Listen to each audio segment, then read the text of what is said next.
I'm a business coach, and I work with people who are successful but stuck all over the globe. And I like to start off each episode asking you, because I think people learn through stories and other people's lessons. Where's a recent stuck point that you have seen in your business, and how did you get unstuck? Well, John, thanks for having me on. It's great to be on. You're a successful business coach, and I can see why people want to hire you. Most of the greatest challenge that I have had as an entrepreneur is growth. It's always been growth. I'm a growth mode person.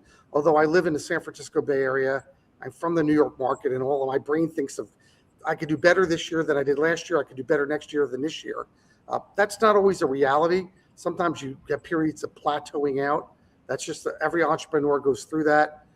I consider myself in phase 2 of entrepreneurship versus phase 3 of get me out of here. Phase 2 is I'm still in. I built a heck of an organization, pretty close to $1 billion in total assets, but I've got a long way to go from where I think we can be. And so there's a little voice in my head. My mother was an Auschwitz survivor in World War II, and she had this little voice that she gave to all of her kids that said, you could do better. If you got a 90 on a test, somebody got a 95. If you got a 95, somebody got a 98 or 100. You can do better. And so every day when I wake up and I go to work or live my life, I know I could do better today than yesterday. And that's how I live my life. In business, it's the same thing. Yeah. I appreciate you sharing that. I talk a lot about on this show and with clients about, I'm a big goal planner. I hear everything and echo what you just said.